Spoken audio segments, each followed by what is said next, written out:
Buen día. Desde el Centro de Estudios Cívicos de Córdoba queremos hoy reflexionar brevemente sobre el Día de la Tradición, que se celebra en la Argentina en conmemoración con el nacimiento del escritor y periodista José Hernández, el 10 de noviembre de 1834, aquel que compuso El Gaucho Martín Fierro, obra que ocupa la cumbre de la literatura gauchesca. En el año 1975, el Congreso Nacional dictó la Ley Nacional 21.154, estableciendo la vigencia del 10 de noviembre como Día de la Tradición. La palabra tradición refiere a donación o legado y abarca el conjunto de costumbres que suelen transmitirse de generación en generación. La tradición de una nación suele incluir su cultura popular y el gran acervo de la música, que forman parte de lo que nos identifica como nación frente al resto del mundo.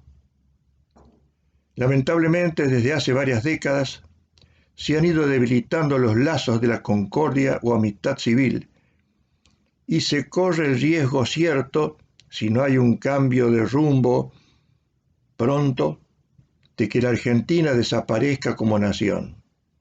Esto puede sonar exagerado, por eso recurrimos a la verba elocuente de uno de los mejores escritores contemporáneos, Abel Posse, quien dice lo mismo con estas palabras: ser argentino tenía un significado positivo, estimulante, pero uno pierde su país cuando se quiebra ese secreto hilo espiritual inefable que nos une con la vida en común, cuando la comunidad marcha erráticamente, sin sentir como final la búsqueda del relativo bien común al que podríamos aspirar con sensatez.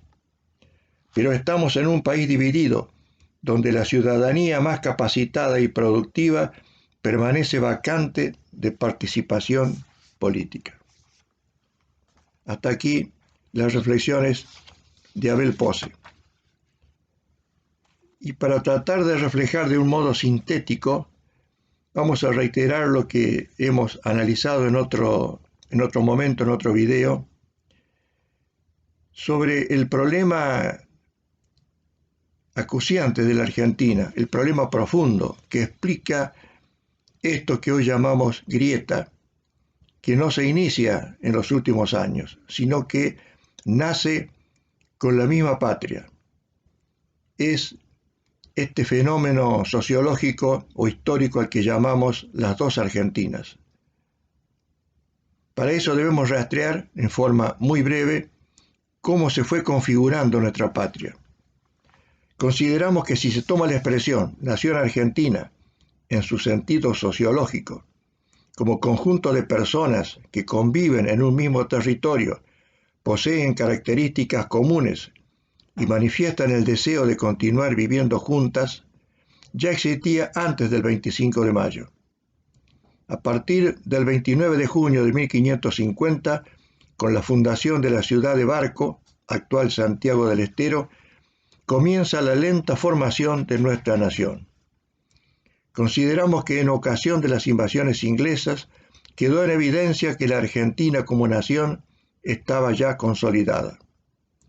Por eso, si queremos fijar en una fecha la vigencia plena de la nacionalidad argentina, la que corresponde es la del 12 de agosto de 1806, cuando se produce la reconquista de Buenos Aires, cuya conducción estuvo a cargo de Liniers.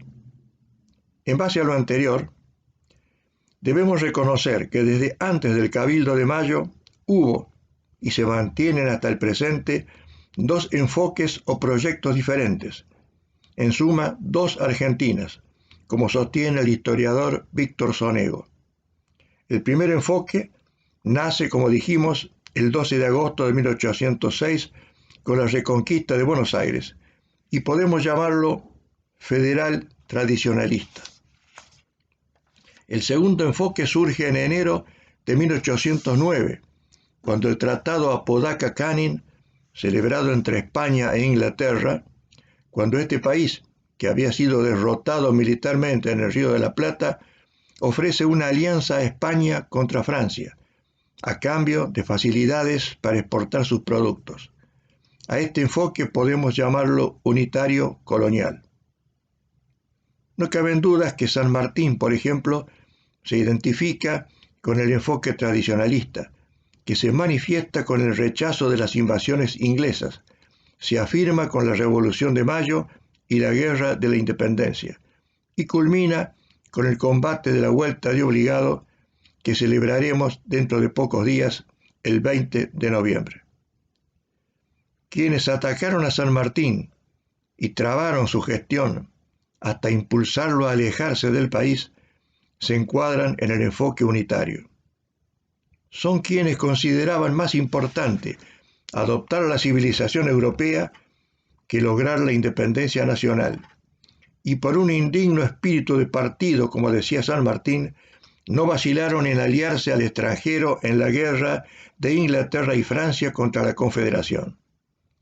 Lo mismo hicieron en la batalla de Caseros, cuando se aliaron con el Imperio de Brasil.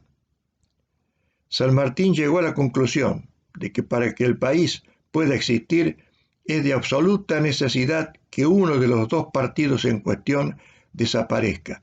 Esto lo dijo estando ya en el exilio, en carta a su amigo Guido en 1829.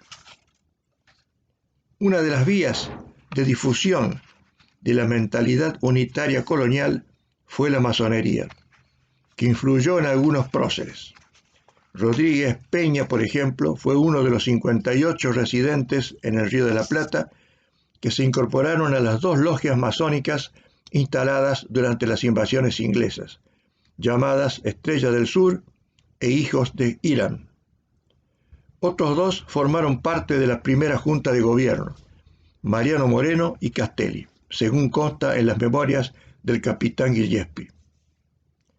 Consideramos que en momentos de honda crisis en nuestra patria, como la que vivimos actualmente, no podrá restaurarse la Argentina mientras no se afiance en sus raíces verdaderas. Ocurre, sin embargo, que desde hace unos años han surgido de la nada presuntos historiadores empeñados en desmerecer la personalidad y la obra de los próceres, sembrando confusión y desaliento.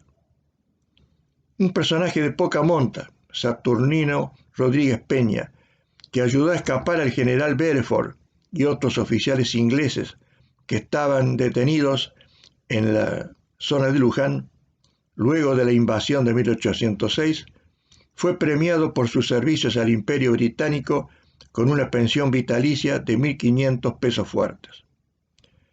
Por su parte, otro general argentino, Carlos de Alvear, siendo director supremo de las Provincias Unidas, firmó dos pliegos en 1815 dirigidos a Lord Stranford y a Lord Castlereagh, en los que decía: estas provincias desean pertenecer a la Gran Bretaña, recibir sus leyes, obedecer a su gobierno y vivir bajo su influjo poderoso. Estos documentos se conservan en el Archivo Nacional y prueban una actitud que nunca existió en San Martín, cuya conducta fue siempre transparente y sincera. Los ejemplos mencionados de Alvear y de Rodríguez Peña hacen necesario rastrear el pasado para tratar de entender el motivo de sus actitudes. El enfoque unitario colonial está influenciado por el iluminismo y el romanticismo, que se puede sintetizar en una frase de Sarmiento: los pueblos deben adaptarse a la forma de gobierno, y no a la forma de gobierno a la aptitud de los pueblos. Precisamente todo lo contrario sostenía San Martín. A los pueblos no se les debe dar las mejores leyes, sino las mejores que sean apropiadas a su carácter. Podemos resumir las diferencias entre ambos enfoques en el enfrentamiento que tuvo San Martín con Rivadavia desde que volvió a Buenos Aires en 1812 hasta su alejamiento definitivo 1824. El mismo año de su llegada, le tocó a San Martín intervenir en el pronunciamiento militar que desalojó al triunvirato, integrado por Rivadavia.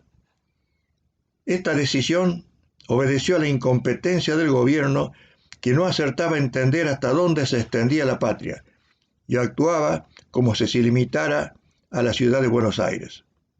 Entre otros errores, ordenó el regreso del ejército del norte, que de no haber sido desacatada por Belgrano, habría permitido que el ejército realista llegara al Paraná.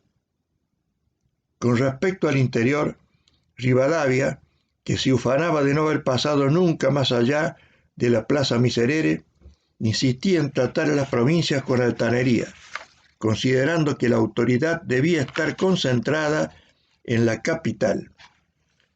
San Martín, en cambio, no solo veía al interior como una parte del país que debía complementarse con Buenos Aires, sino que ambos debían integrar una unidad superior. Primero, la unión de los virreinatos de Lima y el Río de la Plata, más la Capitanía de Chile, y después la América Española, como una nación desprendida del imperio hispánico. Con respecto al exterior, Rivadavia aspiraba a mejorar nuestra vida pública hasta ponerla en línea con los modelos europeos. Pretendía captar el apoyo de Inglaterra y Francia, con el ofrecimiento de buenas ganancias y la disposición a acatar sus directivas. Veía el futuro argentino en el presente de Europa de ese entonces. San Martín, por el contrario, creía que Europa estaba en el pasado. La España perdida se reencontraba en América. La Europa caduca rescataba aquí su juventud. Estas pinceladas, tratando de recordar nuestra historia que fundamenta nuestro presente, nos ayudan a entender el drama argentino. La grieta, término que se utiliza habitualmente en nuestros tiempos, no surgió de la nada en este siglo. El deseo manifestado por el 55% de los jóvenes de hoy de vivir en otro país refleja bien esa emigración ontológica que muestra la profunda desazón, la profunda fisura que amenaza la continuidad de la nación. No es poca cosa el hecho de que nos consideremos una nación todavía, es decir, esa unidad espiritual que nos hace sentirnos orgullosos de ser argentinos con particularidades propias en el mundo. Pero de no cambiar rápidamente este rumbo que nos lleva hacia el fracaso total, aunque el país mantenga las formalidades constitucionales y en teoría sea un país independiente, si no se mantiene viva la llama de la nacionalidad con ese hilo conductor, como decía Abel Pose, que hace que nos sintamos hermanos de nuestros vecinos, de las personas que conviven con nosotros en esta tierra, incluidos los extranjeros que aquí se arraigan, habremos perdido lo más valioso de nuestro pasado. Un pasado glorioso que corremos el riesgo de tirar a la basura simplemente porque, como le decía también Abel Pose, los mejores ciudadanos no están dispuestos a sacrificar parte de su tiempo en contribuir a obtener el bien común que nos beneficia a todos. Con estas palabras breves hemos querido recordar y que no pase desapercibido el Día de la Tradición. Les agradezco la atención y dentro de pocos días nos encontraremos en este mismo lugar para rendir un homenaje al Día de la Soberanía Nacional. Muchas gracias y hasta entonces.